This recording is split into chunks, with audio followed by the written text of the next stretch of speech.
Conference season is upon us, and the industry's big jamboree, Bitcoin Miami, is on the horizon. Now, even in a bear market, this event is worth watching because it tends to be where big things get announced. Think El Salvador adopting BTC as legal tender at the 2021 event as a prime example. However, while Bitcoin Miami may be the most well-known communion in the crypto conference calendar, the industry has no shortage of other big events taking place. And one of these just wrapped up a few days ago, CoinDesk's Consensus Conference, which went down in Austin, Texas at the end of last week. It's a hell of a town, Austin. I was there many years ago in my wilder days, and wow, it was a blast.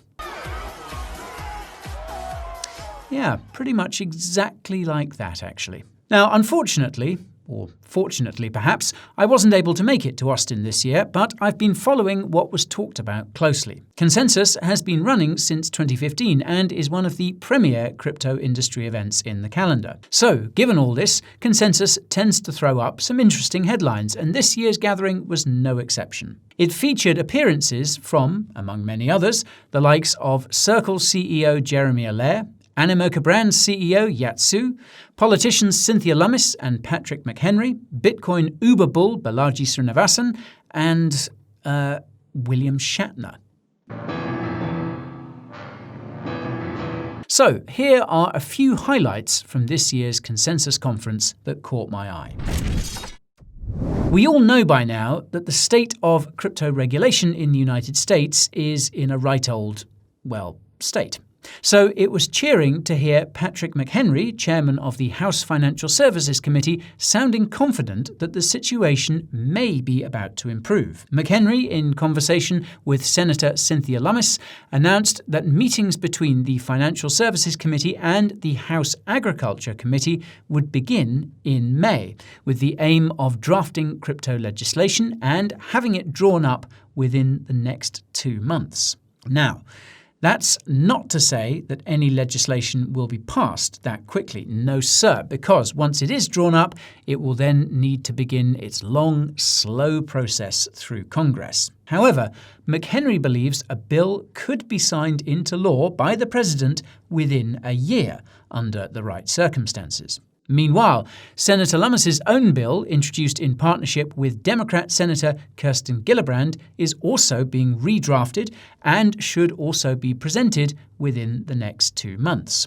Both McHenry and Lummis are well aware that other jurisdictions like the EU, Japan, Hong Kong, the UAE, and the UK are making tangible progress on introducing crypto regulations, and that if the US continues to drag its heels, then it will get left behind.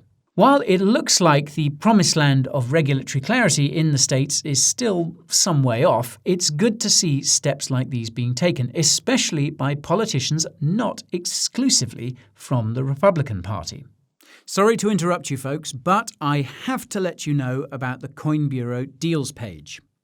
Now, my team and I have been able to pull together some of the best promos and discounts in the whole crypto space. We're talking trading fee discounts of over 50%, thousands of dollars in bonuses, amazing deals at top exchanges, reduced prices on hardware wallets, and much, much more besides. So just go to coinbureau.com/deals, also linked to below, and find the promo best suited to you. And now, back to the video. However, before we get too excited, it's worth considering the discussion that took place between representatives from the 2 US regulatory bodies most involved with crypto. A former commissioner from the Commodity Futures Trading Commission, CFTC, and a former lawyer from the Securities and Exchange Commission, SEC, went toe-to-toe over the issue of crypto regulation and, surprise, surprise, couldn't agree on much, except that the system of regulation by enforcement would continue for the time being. Which means more Wells notices, lawsuits, threats, and episodes of Office Hours with Gary Gensler, where clumsy metaphors tumble forth like Englishmen on their afternoon off. The fact that the CFTC and the SEC can't agree on who should be responsible for regulating the crypto industry sums up the problems facing it in the US. So, All the more reason to hope that the politicians can get something meaningful together pronto, because otherwise the growing stream of crypto projects and personnel abandoning the US is only going to get larger. But let's move on to something more cheering. Now, you may have seen Friday's headline about how PayPal subsidiary Venmo is going to be adding support for fiat-to-crypto payments, as well as letting users transfer their crypto to other wallets. Now, both Venmo and PayPal have been allowing their users to buy crypto for some time, but this latest step is significant because it will allow that crypto to be sent elsewhere, be it another Venmo or PayPal user, or even a self-hosted wallet like your hardware device. And it will work in the other direction as well, of course. So, a lot more people will soon be able to transact in crypto through two of the biggest payment platforms in the United States and presumably elsewhere before too long. The announcement at Consensus also hinted that further crypto integrations for PayPal and Venmo are in the pipeline. So, maybe they'll add more supported currencies beyond Bitcoin, Ethereum, Litecoin, and Bitcoin Cash. So, watch this space. Adoption just got a small but significant step closer. In other news, Google Cloud announced a partnership with Polygon Labs to facilitate dApp development on Polygon. Near Protocol announced its new blockchain operating system, and Circle unveiled a new way of transferring USDC between blockchains that could replace bridges in the future. And there was more good news for Polygon too, as $1.4 trillion asset manager Franklin Templeton announced that one of its funds would be supported on Ethereum's leading Layer 2. However, all the partnership and project-specific announcements couldn't obscure the fact that the overriding issue of the moment is still, unfortunately, regulation.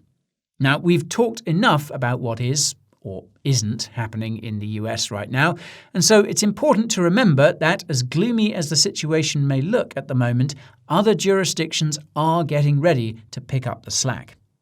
Unless the US moves quickly, it will find itself getting left behind, and as we've seen, there are plenty of other places all vying to replace it as the global capital of crypto.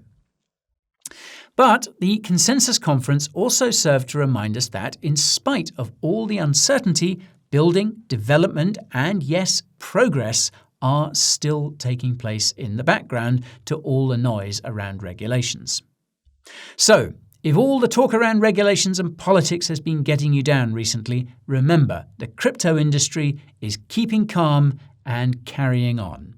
And hey, Bitcoin Miami is probably going to be a blast.